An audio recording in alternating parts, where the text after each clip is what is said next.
3v3 Grand Arena is in full swing, and while we often talk about the teams to use at the highest levels of Grand Arena, the meta, so to speak, we don't often look at the meta for the lower levels of Grand Arena. The Carbonites, the Aurodiums of the world. What are the teams at those levels that can set you apart as a top player? What are the top teams for non-Kyber levels of Grand Arena for all of you Carbonite, Bronzium, Chromium, and Aurodium players? Here we go. Well, greetings and hello there, everybody. It's me, your beloved Star Wars Dad, Nooch to Good. And it may not come as a surprise to anybody that I'm having to record this for like the 8th time. I don't know, man. I'm trying to get this done. I put a video out last week, top 10 teams for Carbonite. Wasn't really happy with the result. I wanted to put together something more encompassing. So what we're going to start doing is each season of Grand Arena will come out with this, the top 10 teams. And my goal here with telling you these teams is not just to say, hey, here's the top 10 teams being used, etc., etc. I'm trying to think about where players are with what you're farming in Star Wars Galaxy Heroes and for Grand Arena, and teams that you can put together that will set you apart from the competition at these different levels of Grand Arena. So let's get right into here. We'll start with Carbonite and talking about these 3v3 teams for Carbonite. I'm starting off at the top, and I've had great experience with this team through multiple levels of Carbonite, and I don't really see it being used enough. When I look at swgoh.gg and see the teams that are being used in Carbonite Grand Arena, Qui-Gon Jinn with his Omicron is not there often enough. This is a team, if you got at least a Gear 12 Anakin, you can dominate people on offense and defense with this team. I've got it placed on defense right now for my 3v3. Qui-Gon, a Relic Anakin, a Relic Ahsoka. It's like a Gear 11 Qui-Gon with his Omicron. It does dangerous things. Now, obviously, as we look at all of these levels, I know your objection. I'm not facing people that are the same as my roster. I'm facing the 4, 5, 6 million roster, 6 million account roster. I'm at 1 or 2 million. They've got 3 Galactic Legends. I've only got 1. That's going to be an objection all the way through. I can only present teams that are going to help you deal with matchups that are within your range to fight, and I'm going to give you teams that will help you punch up to where you're going to be accomplishing victories above your punching weight in Grand Arena. That's what we're looking for here. So I get the objection, but I'm going to move past matchmaking for this. Next, we're looking at that Phoenix team with Captain Rex. This is not the ideal use of Captain Rex. In 3v3, he works better with clones, but you guys are going to have Phoenix teams out there with Captain Rex, and you can still use them in Carbonite in early rounds of Grand Arena. Next, I'm turning my attention to the Troopers, a Veers Trooper team, and Iden Versio Trooper team. These are seriously effective and prominent teams in Carbonite Grand Arena. They could do a lot of work for you. If you've got that Iden Versio team and your opponent does not have a Wampa, throw it out there on defense and make some nasty things happen for your opponent. As far as defense and offense, Qui-Gon works either way. I love him on defense. The Phoenix can go either way, really just either way. Veers Troopers, pretty much just offense. Don't use them for defense. Iden Versio, you're going to want her on defense if there's no Wampa. If there is a Wampa, take her on offense. Next, I'm turning my attention to a couple of solo artists that are pretty easy to get, and you can use a lot in Carbonite. They're both going to need an Omicron, Savage Opress, and a Wampa. Wampa is going to carry through value all the way through as a solo artist, all the way through to Aurodium. I promise you, I'm even using Wampa even today in Kyber 3 for a lot of battles. So Wampa lasts a long time for you. Savage eventually morphs into other teams and starts working in Sith teams. But early on, a solo Savage, even a Gear 12, will do a lot of things for you in Carbonite when you get those matches that really match up more to your roster. Hey man, the Geos. Geos on defense. That's where you're going to put Geos on defense. By the way, Savage solo, Wampa solo, offense only, not on defense. You can't do that on defense. The Geos are a great defensive team in lower levels of Grand Arena. Carbonite and Bronzium. You're going to get holds with your Geos out there, and you've got to be prepared to counter Geos, and that's why Palpatine and Vader come next. The most common third character with these guys in 3v3 is going to be Mara Jade. That's an offensive team. The Geos are a defensive team, okay? That's how you're going to work this. You save the Vader team to counter the Geos out there in Grand Arena. Coming up next, you're looking at your bounty hunters with Bosk. Everybody's farming Bosk. It takes a while to get them. You can put bounty hunters. You can use them with Boba Fett in the meantime until you get Bosk. Even a 4 or 5 star Bosk out there is going to be a really nice defensive team for you in Grand Arena. At Carbonite, you know, people still will beat it, but it's going to be nice. If you got Mando on Grief to mix in with Bosk, that's even better and can go on offense or defense, doing some really nice stuff. And finally, I get to the CLS team here. I put it with Han Solo and R2. You're going to have these characters. Han Solo is pretty easy to get with your Mark II currency. A lot of people are not going to have Chewbacca on their rosters here in Carbonite. So R2 is a pretty good sub because a lot of people are going to have R2 on the roster. But that's why I put it down here. CLS works really well. I'm going to say defense or offense. I'd probably save him for offense here down in Carbonite. Now we're taking a look at Bronzium. And in Bronzium, you're going to start encountering Galactic Legends. You can't get past it. I can't get past it. Nobody can get past it. People in Bronzium, and I'm talking about regular players at your level, not the 7 Galactic Legends sitting in Bronzium, picking off somebody every now and then and not playing 80% of the rounds, whatever, but you're the one that gets picked off. I get it. Been through it. But regular players who are advancing through Bronzium, and if you want to get out ahead, you need to get yourself a Galactic Legend. And I put Kylo's icon in there. That's just a stand-in for any Galactic Legend. Kylo is more of an offensive Galactic Legend. Rey's more defense. Sith Eternal's more offense. Jedi Master Luke's more defense down here in these levels. But I'm going to say this. If you have a Galactic Legend at these levels and the Executor right below it, you're going to start to see both of these. I think the Executor and your Galactic Legend are going to be defensive stoppers with one exception, and that's Sith Eternal. If you have Sith Eternal and they have Wampa, do not put your Sith Eternal on defense.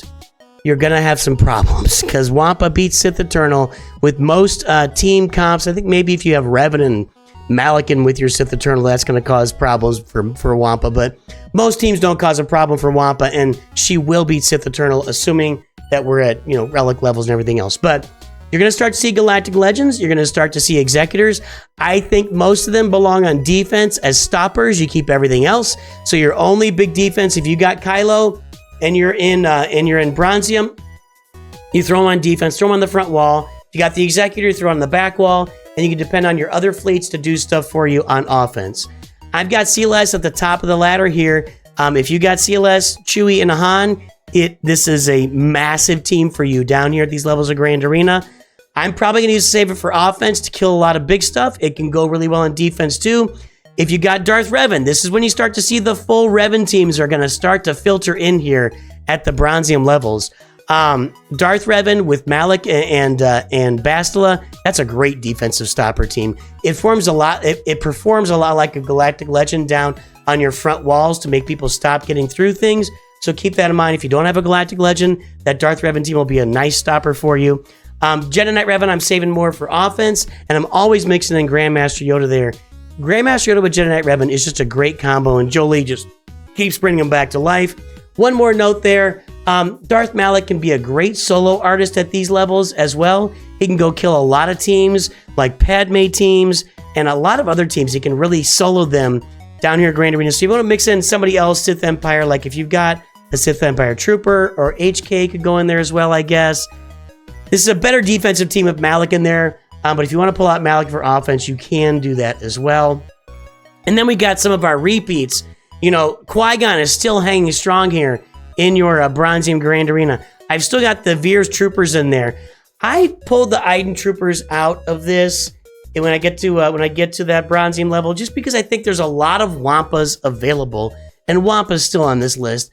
I just think there are a lot of Wampas out there by the time you get to Bronzium. And putting Iden on defense when there's a Wampa on the other side, people do it at higher levels because you're just getting the Wampa out of the way.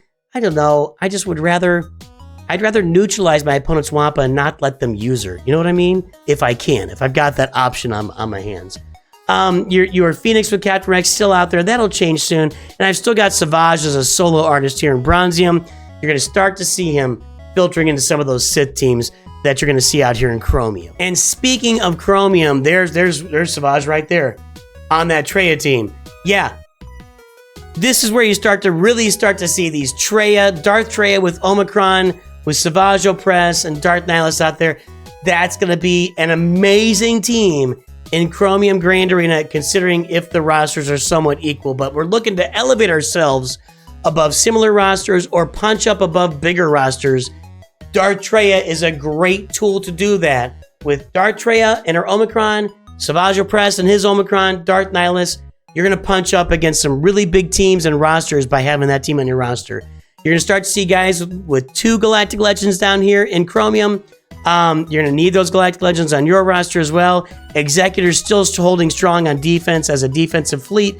People are going to start to get like Chimera fleets with TIE Defender around this time, though, and those can counter Executor in the right situations. So keep an eye out for that. And Finalizers are going to start coming out and countering your Executors at this point, too. But it's still a strong defensive team, and most people still do not know how to counter an Executor in Grand Arena when it's on defense. I got your Revans still sitting out there, performing the same way in Grand Arena here. As you get into the Chromium levels, I've got gas. You're going to start seeing these gas teams pop in. People that are farming Lord Vader, people that are farming Ahsoka, people that just bought the gas bundle and are now getting their gas, people that just start farming gas. They are filling their gas holes at this point. Gas holes are being filled. You're starting to see gas with ARC Trooper and Echo out there. It's a great defensive team. It's a great offensive team, too. It could probably go higher in this list because it's actually better than the Revans. I'd say I just stuck it in at that level. Gas is going to start to pop up when you get into that Chromium level. Watch out. Be ready for it. You'll need your CLS team to counter it. And then you're going to start to see the correct clones team out there with Captain Rex. You're going to see Rex, Captain Rex, and 5s is going to start popping onto these maps here for defense and offense in Chromium Grand Arena. I kind of like it for defense, but it can be used both ways. Qui-Gon's still hanging strong. I got the Veers Troopers. He's starting to fade a little bit. I just think you're going to find a lot of teams out there on defense that you can wipe out with a Veers Trooper team.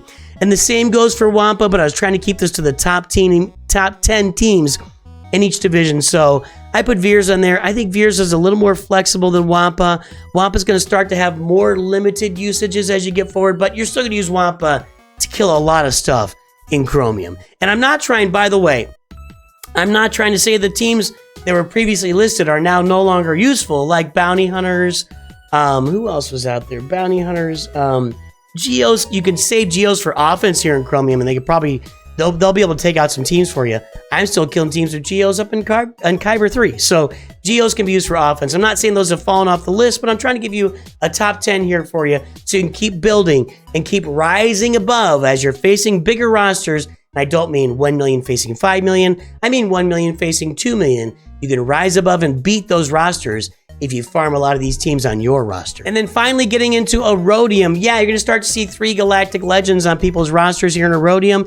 And getting those 3 Galactic Legends and getting Executor and maybe getting Marauder or Profanity. If you got 3 Galactic Legends and 2 big capital ship fleets on your roster, you might be pushing your way into Kyber by that point. If you've got some nice mods built up, you got some nice Datacrons farm, you can do some really nice things and push your way into Kyber. But those low-level Kyber teams are getting squished out. They're coming down to Aurodium at the top levels of Aurodium. We're seeing those Aurodium 2 to Kyber 4 is kind of a back and forth. It's a push and shove. It's a seesaw. It's a dark side, light side.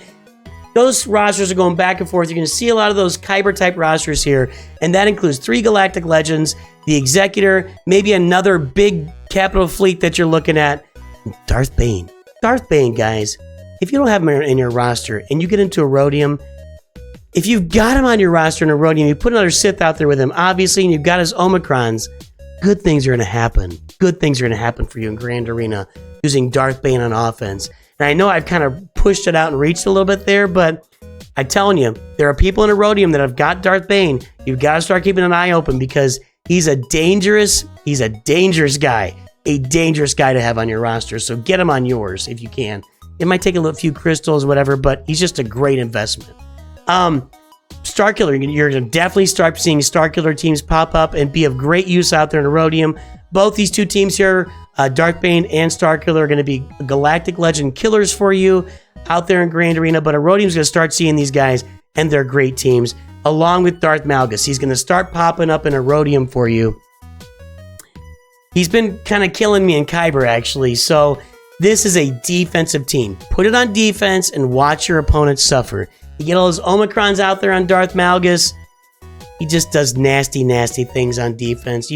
People need gas to overcome him, and gas doesn't always work to overcome Malik when he's put on defense with a lot of great health mods.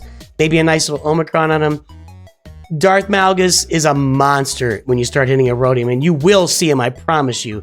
We're gonna keep falling back now to Treya. Treya's still gonna be a great team at this level. I'm still using her in Kyber. Hey, CLS, his Han and Chewie bit is gonna be replaced in a lot of cases with 2PO and 3PO, and people are using Han and Chewie with Beskar Mando or Han and Chewie with other scoundrels, or sometimes by themselves to do some work out here in Aurodium Grand Arena. I didn't switch my background screen. Aurodium. This team's going to start to mix up a little bit as you move forward with that 2PO and 3PO because people are getting those unlocked. We still got gas. We still got your Rex plus Rex troopers out there, clone troopers out there. And these are the teams you're going to start seeing in Aurodium. Again, I'm not filtering out and saying the previous teams are all useless. They're still going to give you a lot of value. But we're trying to show you all the top 10 teams that are available out there for you in Grand Arena.